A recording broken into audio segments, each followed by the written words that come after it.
네, 한미 연합훈련 기간 내내 이어진 북한의 발사, 그리고 우리의 대응 발사, 한반도 긴장 수위가 점점 높아지고 있는데요. 북한 의도, 우리의 대응 방안, 우리의 정책 목표 한꺼번에 좀 짚어보겠습니다. 박근혜 정부에서 국방부 차관을 지냈고요. 윤석열 대통령 후보 시절에 안보정책 자문 본부장을 맡으셨습니다. 백승주 전 국방부 차관 연결돼 있습니다. 안녕하세요. 예, 안녕하십니까. 백승주입니다. 예. 북한은 왜 이러는 겁니까? 예, 국민들 걱정이 많죠. 북한이 기본적으로 최근 도발을 보면 굉장히 대담해졌다. 이전과 달라졌다는 부분이 보이죠. 이 부분은 핵무기 개발을 완성한 가운데 핵무기 믿고 그냥 이전의 도발과 다른 차원의 도발을 하고 있습니다. 북방 한계선 너머로 미사일을 발사하고 또 한미 훈련 기간 중에 또 이렇게 도발을 하고 ICBM도 발사하고 이렇게 하는데, 북한이 이렇게 한 것은 현재 한반도 정세를 긴장시키고 고조시켜서 한반도 정세 주도권을 장악하겠다. 핵 보유국을 인정받아서 미국과의 어떤 직접 대화의 기회를 만들어 보겠다, 이런 의도를 가진 것으로 분석됩니다. 지금 한미 훈련 기간에 북한이 이렇게 미사일 쏘고 특히 이제 NLL 이남으로 이렇게 쏘고 이런 거는 처음이죠? 그렇습니다.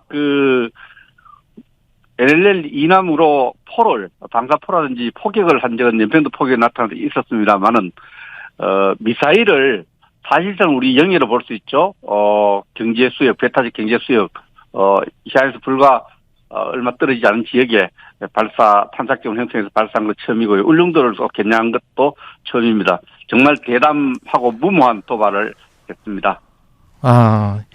이 관련해서 한미 훈련 기간에 그리고 한미 훈련 기간에 B-1B 랜서 전략 폭격기까지 이제 급파됐던 상황이고, 근데 그것에도 불구하고 북한이 지금 굴하지 않는 거예요?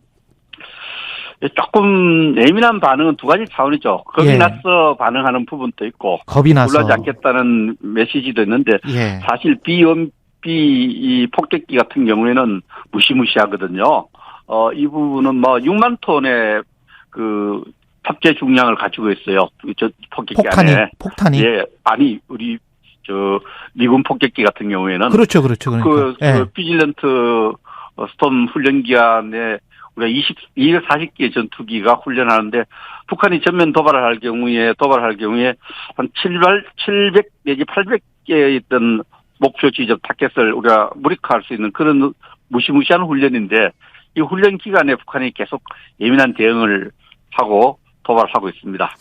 우리 국민 입장에서 보자면 미국이나 일본은 ICBM이 늘 민감하게 반응을 하지만 NLL 남쪽으로 넘어온 미사일 이런 것들이 훨씬 더 위협적으로 느껴지지 않습니까? 우리 입장에서는? 우리 대한민국 입장에서 보면은 울릉도를 표적지로 해서 북방 한계선 이남으로 미사일을 공격했다는 게 자체가 굉장히 충격이죠.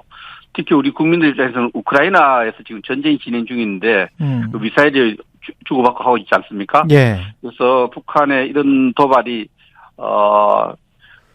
실제로 국제적인 충돌로 이어질지 모른다는 또 불안감을 가질 수 있습니다. 우리로서는 이전에 발사한 적인 ICBM보다도 NLL 남방으로 미사일을 포격한 것이 굉장히 충격적이다, 이렇게 볼 수 있고 심각한 도발로 볼 수 있습니다. 정전협정 체결 이후로 처음 있는 도발입니다. 그렇군요. 지난 정부와 비교를 해보면 지난 정부의 북한의 도발 또는 박근혜 정부의 북한의 도발, 그때 이제 국방부 차관을 지내셨기 때문에 더 잘 아시겠지만 쭉 이렇게 비교를 해보면 뭔가 좀 달라진 게 있습니까? 북한이? 지금 앞서 말씀드렸지만 핵무기 법제화를 9월 9일에 했거든요. 그랬죠. 9월 8일 9월 됐는데 핵무기를 언제든지 사용할 수 있다고 이렇게 핵무기를 가진 국가가 이렇게 선언한 적이 없어요. 인류 역사상. 그래서 핵무기를 언제든지 사용하겠다 해놓고 이렇게 겁 없이 도발을 하는 것은 핵무기 믿고 저러는 것이 아니냐, 이런 생각을 해볼 수 있고요. 근데 도발과 대응과 관련해서 보면은 박근혜 정부 때 가장 심각한 도발이 2015년 8월에 목함 지뢰가 있었죠. 그랬죠, 맞아요. 우리가 북한이 예. 가장 두려워하는 것이 자유사조가 북한에 도입되는 거거든요. 유입되는 거거든요. 예. 그때 우리가 확성기 방송을 들어서 북한에 대응했더니 북한이 거의 굉장히 저자식으로 나왔죠. 대화를 하자고 구걸해서 또 합의를 해서 자기들이 사과를 하고 그렇게 했고 문재인 정부 때는 다양한 약속을 했는데 약속을 하자마자 아예 지킬 의도가 없었던지 계속 약속을 어겼지만 굉장히 북한 눈치 보고 북한의 군력적으로 대해서 상황을 관리했던 그런 측면이 있습니다. 근데 이제 지금 윤석열 정부는 문재인 정부가 했던 북한에 대한 태도, 군력적으로 북한을 잘 달래서 평화를 관리하겠다 이런 인식을 벗어나 있죠.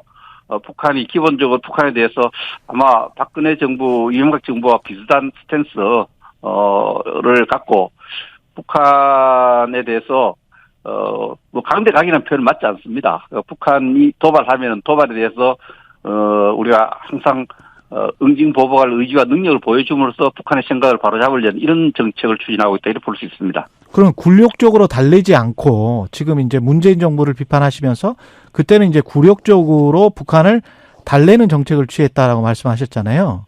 예. 그러면 이제 윤석열 정부는 어떤 정책을 통해서 어떤 정책 목표를 가지고 있습니까? 지금 담대한 구상이라 해서 헌법 정신에 맞게 예. 북한이 북한 핵폐기를 결심할 경우에 북한이 필요로 하는 여러 가지 경제 지원, 남북관계 개선을 할 준비를 하면서 예. 그러면서도 북한의 도발에 대해서는 군사적 도발과 또 핵 무장력을 강화하는 데 대해서는 우리가 군사적 차원에서는 그래서 엄정하게 냉정하게 대응하는 이원적 대응을 하고 있죠. 그래서 이것이 지금은 북미를 볼 때는 두 개가 같이 갈 수 있겠느냐 생각할 수 있는데 예. 북한에 대해서 우리가 원칙 있게 대응하면은 북한도 거기에 대해서 원칙 있는 대응 우리 대한민국을 속이면서 이렇게 할 수 없다 이런 판단을 하게 될 시점에 또 남북관계도 개선될 수 있는 기회가 만들어질 수 있을 것으로 저는 판단합니다. 그러면 정책 목표가 궁극적으로는 남북관계 개선인가요? 그렇습니다. 북한의 비핵화를 추진하면서 담대한 구상, 남북관계를 개선하는 것은 헌법 정신입니다. 어느 예. 정부가 들어서도 궁극적으로는 남북관계를 개선해서 통일을 준비하는 이러한 목표를 갖고 있죠. 그 담대한 구상을 최근에 시정연설에서 예, 알고 있습니다. 윤석열 대통령이 다시 강조했지 않습니까? 그럼 좀 더 구체적으로 지난 정부에서는 뭐 종전협정 이런 그 단어가 나왔었잖아요. 종전협정이 어떤 구체적인 목표인 것처럼 제시가 됐었는데 그런 어떤 구체적인 목표 같은 게 있을까요? 남북관계 개선이라는 추상적인 목표 말고? 가장 구체적인 것이 지금 담대한 구상 속에서 북한이 비핵화를 하면은 여러 가지 남북관계를 개선하겠다. 또 인도적 지원은 해가겠다. 이런 게 절차적 목표죠. 그래서 통일 준비를 해가겠다는 이 목표인데 이것이 손에 안 잡히고 북한이 도발이 계속되고 긴장이 조성되니까 좀 묻혀 있는 부분이 있어요. 그러나 이런 어려움 속에서도 그런 정책 기조를 유지하고 있습니다. 그래서 북한에 대해서 속지는 않겠다는 거죠. 북한은 사실 남북한 군사 합의서를 체결하고 평양에서 정상회담하고 난 뒤에도 한국 정부 문재인 대통령이 패싱하겠다는 편지를 트럼프한테 보내고 그랬잖아요. 3일 만에 보내고 그랬는데 속이는 데 대해서는 다시 속지는 않겠다 이런 입장이 분명한 거죠. 예, 알겠습니다. 어떤 말씀인지 알겠고 7차 핵실험 관련해서는 어떻게 생각을 하세요? 7차 핵실험은 물리적으로는 준비가 다 돼 있고요. 예. 김정은 입장에서는 이것을 언제 하는 것이 미국과의 어떤 직접 대화의 물꼬를 트는데 유리할까? 이런 부분에 대한 계산을 하고 있는 것 같아요. 그래서 7차 핵실험은 군사적 핵 보유 차원에서는 의미가 크지 않습니다. 6차례 핵실험을 했기 때문에 7차례 하나, 8차례 하나, 9차례 하나 예. 중요하지 않고요. 예.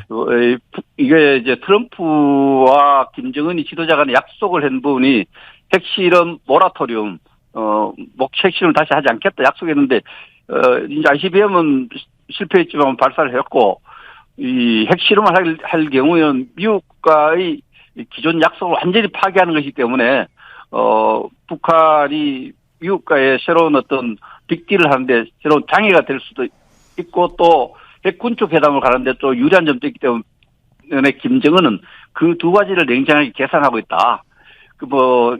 준비는 해놓고 계산을 계속하고 있는 것 같습니다. 예. 이태원 참사 관련해서 지금 한 1분밖에 안 남았어요. 예. 네. 애도 기간이 이제 지나고 국회에서 책임 공방이 거세지고 있는데요. 이상민 행안부 장관 거치는 어떻게 해야 된다고 생각하세요? 이상민 거치와 관련해서 국민의 목소리 또 여러 정치권의 목소리가 충분히 본인에게도 전달됐고 대통령에게도 전달되어 있다고 봅니다.